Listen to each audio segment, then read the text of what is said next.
Lots of big things are happening for Seth Rollins and his group on Raw, so we'll have a lot to get into there. Lots of callbacks, hints to the future, and potential new members.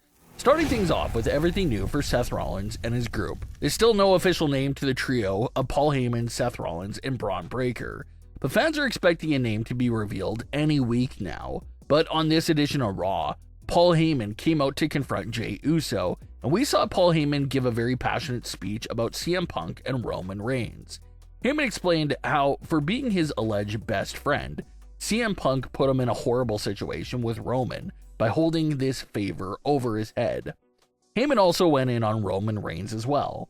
Paul Heyman pointed out how the bloodline was his own creation and something that he built and was caring for the last 5 years. Heyman said that he himself did not lose the undisputed WWE title for the bloodline, that it was Roman Reigns who lost it by allowing himself to get distracted by Seth Rollins in the closing moments of WrestleMania 40. Heyman then explained how Roman left him all alone to get bullied and beaten up by the new bloodline. Paul Heyman said that not once did Roman even show up to avenge him. Roman just showed up only when he was worried about getting his Ula Fala back. So Paul Heyman may be a manipulative and evil mastermind, but it's hard to argue against his points here, and it's something everyone called out in 2024. Roman Reigns left Paul Heyman completely in the dark from the night after WrestleMania 40 in April, all the way until basically the end of the year in October. For 7 months, Paul Heyman was abandoned by Roman Reigns and thrown to the wolves. Cannot really fault Paul Heyman for feeling betrayed and hurt by that. But Paul Heyman turns his attention back to current day. He says that everything with Bron Breakker was stage 1, and how stage 2 involves Seth Rollins winning the World Heavyweight title. Paul Heyman noted that the world title represented power and control, and that Seth Rollins must have it for those reasons. And through some manipulation tactics from Paul Heyman, he got Jey Uso to agree, putting the title on the line right there that same night on Raw. We then see Paul Heyman backstage with Seth Rollins and Bron Breakker, and Heyman is all happy and giddy about how Jey Uso fell for the trap to give him a world title match right away. We then hear Paul Heyman really get into detail about the plan when speaking with Bron Breakker. Paul Heyman said that Jey Uso was distracted by Logan Paul coming after him, and how Jey has no time to prepare for Seth Rollins. So they came up with this plan to basically steal the world title away from Jey Uso. We get to the main event with the world title on the line, and it was an outstanding match with lots of near falls on both sides. But once Seth's group started to pick up their cheating tactics, this led towards Sami Zayn and CM Punk running out to save Jey Uso, ending the match in no contest. Logan Paul then attacked Jey Uso after the match. So this entire angle between Seth and Jey looked like it was just a one-night storyline for the time being. Jey's first official rival is still technically Logan Paul. This whole situation with Seth was just thrown in the middle of all that to potentially set some future seeds for when Seth eventually does become Jey's main rival. And telling by the direction of Seth's group so far, they are treated as one of the top attractions on Raw. They've literally closed out Raw for 3 straight weeks now. So you know it's only a matter of time before the World Heavyweight title is put on Seth Rollins, and he gains all the power and control over Raw that Paul Heyman was talking about. That has to be coming for sure down the line, maybe this summer or later in the year, but it's surely looking like the world title will be back around Seth's waist before the end of the year, no doubt about it. Another thing fans have their eyes on is some subtle clues and potential foreshadowing from Seth Rollins about his new members joining him. Something some fans spotted on the May 5th edition of Raw was that Seth Rollins came out with a jacket that was very similar to the jacket Seth used to wear during the Messiah days back in late 2019, early 2020.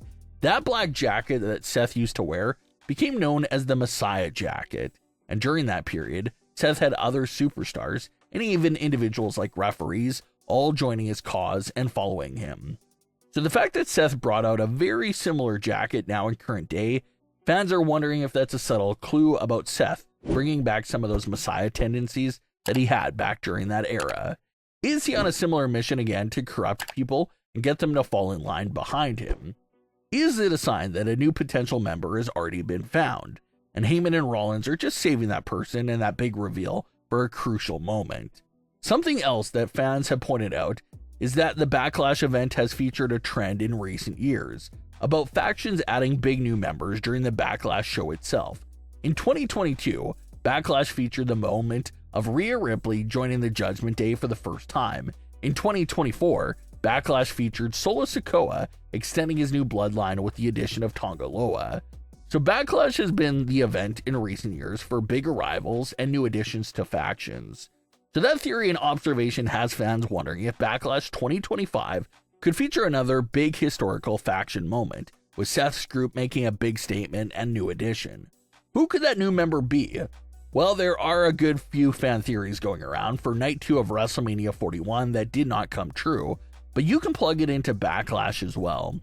And that's the fact that a lot of fans were speculating that Seth Rollins and Paul Heyman could have helped John Cena win the title from Cody Rhodes at WrestleMania 41, which would have been this grand reveal that Seth, Heyman, and Cena were all united under The Rock's control.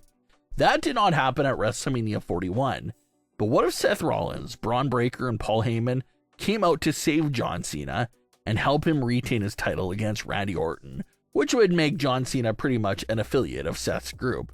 It's an idea that's floating around that would be really hard to pull off, but still very intriguing. So there's a lot going on here for Seth's group, no doubt about it.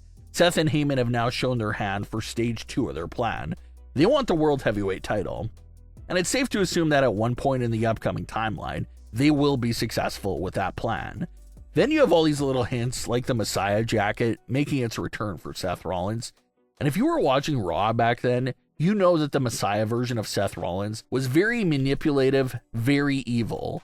So is he teasing a return of those characteristics and potentially throwing in more new members on top of that as well? Paul Heyman did say that this was going to be the greatest era of Seth Rollins' career so far. And it's off to an explosive start with lots of interesting things rotating around him. And after Seth Rollins eventually gets the World Heavyweight Championship back in his possession and has Bron Breakker by his side and maybe other new members, no one will be able to really touch him at all. Paul Heyman warned everyone that Seth is about to enter a chapter in his career that's very similar to the Tribal Chief situation. It looks like Seth is going to have that World Heavyweight title with a strong group around him to protect that title reign by whatever means necessary. So once he gets that title back, it looks like another lengthy reign for Seth Rollins is surely back on the horizon. It's going to be a lot of fun to see how this all unfolds here for Seth Rollins, Paul Heyman, Bron Breakker, and whoever else eventually comes into play here. But what are your thoughts on today's stories? Leave your comments below. Don't forget to subscribe with all notifications on, and leave a like if you enjoyed. Thanks for watching, guys.